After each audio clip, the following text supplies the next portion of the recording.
Graça e paz, irmãos e irmãs. Agradeço muito à pastora Shirley, pastora da nossa igreja aqui em Rude Ramos, que me convidou para ter essa conversa com vocês a respeito da reforma protestante acontecida no século XVI. Eu vou fazer uma apresentação sobre um lema que tem sido muito importante nos últimos 2 séculos do cristianismo entre nós evangélicos herdeiros da Reforma Protestante, que é a expressão em latim Ecclesia Reformata Sempre Reformanda, que em português pode ser traduzida como Igreja Reformada Sempre Reformada. Essas palavras antigas, cunhadas pelo menos um século depois de 1517, são um brado de luta do cristianismo evangélico herdeiro da Reforma Protestante do século XVI. É um lema que nos lembra quem somos e quem pretendemos ser. Mas do que esta frase realmente significa? Essa frase é usada como um trampolim em todos os tipos de contextos e conversas, às vezes com pouca noção de como surgiu e o que significava entre o povo reformado nos séculos XVI e XVII. É apropriado em tempos de desacordo e colocado a serviço de nossas próprias agendas pessoais. Às vezes é até usado como uma arma contra aqueles que diferem de nós, que pensam diferente de nós, como se dissesse: minha posição é mais reformada, é mais evangélica do que a sua. Esse provérbio deveria, de fato, ser uma palavra de ordem para nós, mas precisamos ter um senso mais aguçado de seu significado e do desafio que ele coloca diante de nós.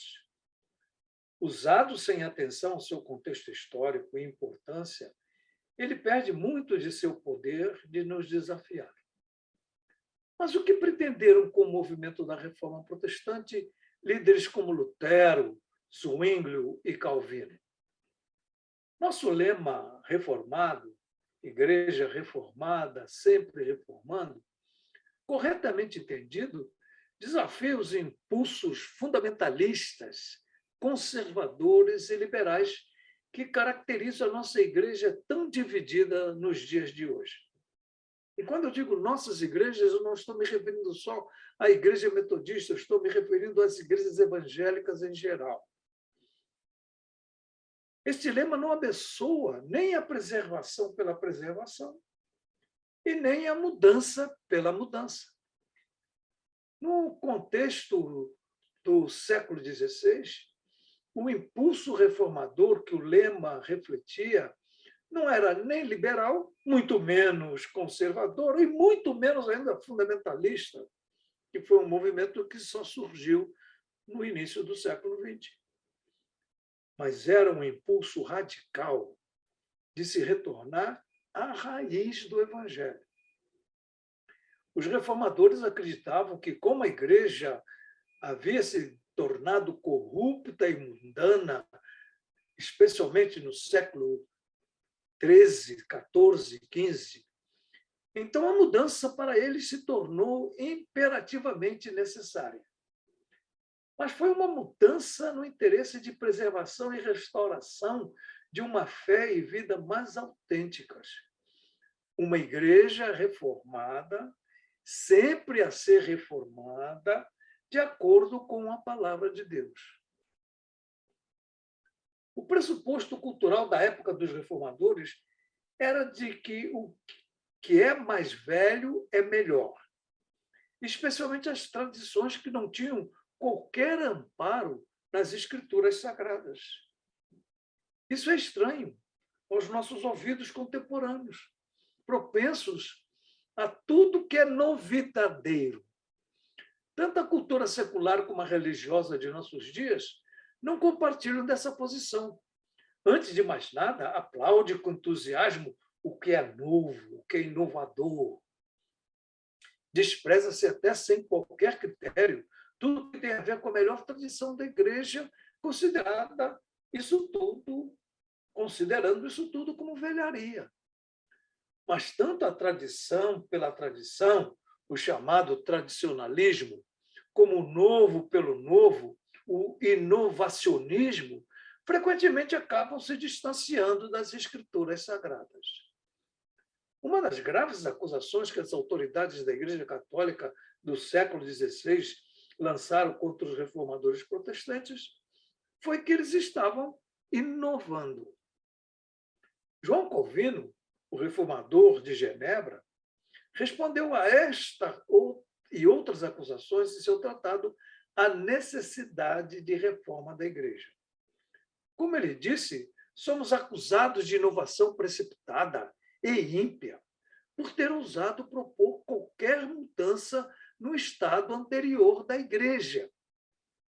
Ele então continua dizendo que eles não estavam inovando coisa alguma, mas estavam, sim, restaurando a Igreja à sua verdadeira natureza, purificada de inovações que crivaram a Igreja através de séculos de desatenção às Escrituras e uma grande frouxidão teológica.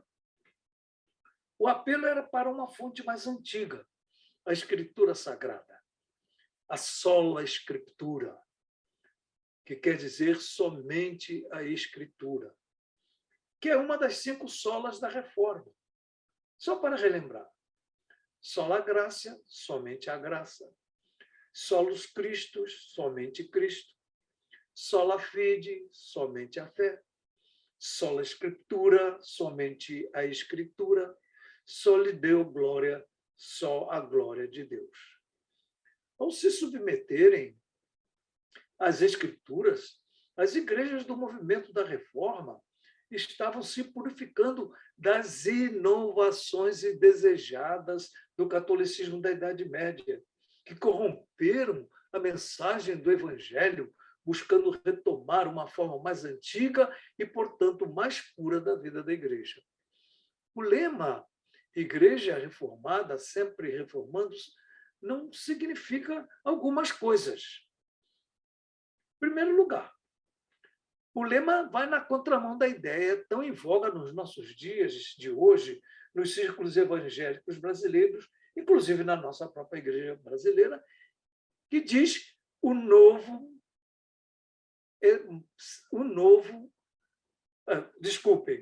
mais novo é sempre melhor. O mais novo é sempre melhor. Usar o lema para respaldar toda e qualquer inovação seria um uso indevido da intenção original dos reformadores. Em muitos lugares onde o slogan aparece, a frase completada com um acréscimo esclarecedor, para que se leia da seguinte maneira, em latim: Ecclesia Reformata, sempre reformada, segundo o verbo Dei, que, traduzido em português, quer dizer a igreja sempre reformada dentro, segundo a palavra de Deus. A reforma onde é defendida deve sempre encontrar seu fundamento nas Escrituras Sagradas. Em segundo lugar, o lema vai na contramão da ideia de que a igreja pode se reformar por si só. Outro potencial uso indevido da frase está alojado em uma tradução incorreta que nos leva a acreditar que a igreja é o agente de sua própria reforma. Não, a igreja não é o agente de sua própria reforma. Quem é o agente da reforma é Deus, mediante a graça do Senhor Jesus Cristo e o mover do Espírito Santo. A igreja é, antes de tudo, objeto da obra reformadora de Deus, e não o seu sujeito. A agência e iniciativa de Deus tem prioridade aqui. O verbo latino usado é passivo, e é melhor dizendo a igreja sempre sendo reformada. Alguém já afirmou: somos destinatários da atividade do Espírito Santo que reforma a igreja, de acordo com a palavra de Deus.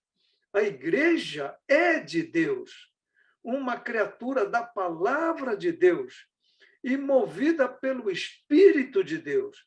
O Deus triuno é o Deus que é o sujeito de todo o processo da igreja. Não existe a igreja sem o Deus triuno. A palavra, o Logos, o Verbo, Jesus Cristo e o Espírito de Deus guiam a formação e a reforma da igreja.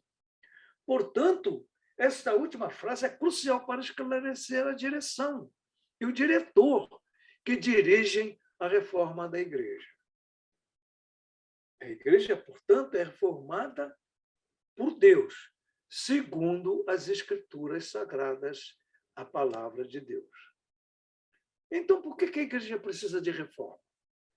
Em primeiro lugar, a igreja precisa de reforma porque é formada por homens e mulheres iguais a mim e a vocês, que trazemos a marca do pecado. Parte da nossa abertura para a reforma da igreja como um processo que deve acontecer continuamente na vida da comunidade de homens e mulheres que levam o nome de Jesus Cristo, vem da convicção de quem nós somos. Somos pecadores. O povo herdeiro da reforma protestante está particularmente ciente de nossa falibilidade, que somos falíveis, e de nossa pecaminosidade. Lutero dizia, que nós somos justificados pela fé, mas nós continuamos sendo pecadores. Um dos dons particulares de nossa tradição evangélica é a noção da depravação total, que o ser humano é depravado. O ser humano pessoalmente e toda a humanidade. Isto quer dizer que reconhecemos que não há nenhum aspecto das nossas vidas que não seja afetada pelo pecado, que nos afasta de Deus. Mesmo os nossos melhores esforços, nossas melhores ideias, nossas melhores intenções, nossas maiores aspirações, tudo isso está sujeito ao pecado e ao erro. Formas de fé e vida na igreja não são exceção. Reconhecemos que a igreja, mesmo em seus melhores momentos, é uma instituição humana frágil e falível. Sabemos que mantemos esses tesouros todos que Deus nos tem dado em vasos de barro. Reconhecendo o quão aquém das intenções de Deus estamos como pessoas e organização religiosa. Nós continuamente somos chamados a nos avaliar pessoal e comunitariamente, submetendo todas as nossas doutrinas, todas as nossas práticas, todos os nossos costumes, todas as nossas estruturas para serem julgadas pela palavra de Deus. Pela palavra de Deus e corrigidas segundo o Espírito Santo. A igreja é um povo peregrino e frágil e falível. Um povo em caminho. Ainda não somos aquilo que seremos quando Cristo for tudo em todos. A igreja, por ser quem nós somos, deve permanecer sempre aberta à ação do Espírito Santo para ser sempre reformada. Em segundo lugar, a igreja precisa de reforma porque Deus é um Deus vivo. A abertura para a reforma vem não apenas por causa de quem nós somos, mas por causa de quem Deus é. O Deus a quem somente adoramos e servimos é um Deus vivo. Deus não está preso nem à nossa tradição, nem às nossas formas contemporâneas de igreja. A revelação de Deus é sempre um presente, é sempre um dom, nunca um dado. A igreja... Desculpa, irmãos. A igreja tem uma referência no passado, a igreja primitiva, mas tem uma esperança diante de nós no futuro, o reino de Deus. A referência para trás, no passado, e para frente, no futuro, nos convida, por um lado, a atender respeitosamente à sabedoria e às interpretações bíblicas daqueles que nos precederam com humildade, os nossos pais e as nossas mães na fé. Ninguém de nós chegou à fé do nada. Nós temos pais e mães da fé. Eu sou terceira geração de evangélicos, mas tem gente que é quarta, quinta geração. Pessoas em outros países do mundo, como Estados Unidos e outros lugares na Europa, são às vezes 10 gerações de evangélicos. Essa tradição viva que vem sendo transmitida de pai para filho, de mãe para filho, de mãe para filha, de pai para filha, isso é realmente uma coisa preciosa, um tesouro que Deus tem nos dado. Por outro lado, nos leva a fazer mais do que simplesmente reiterar o que os nossos pais e nossas mães na fé disseram e fizeram. Em vez disso, devemos fazer em nossos dias o que eles fizeram nos dias deles: adorar e servir ao Deus vivo na esperança da consumação do reino de Deus.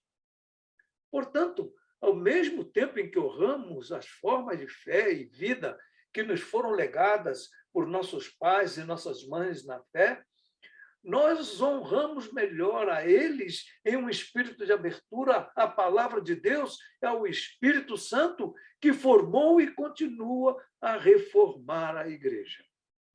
A igreja, por ser de Deus, é alguém, é uma instituição que serve a um Deus que é um Deus vivo.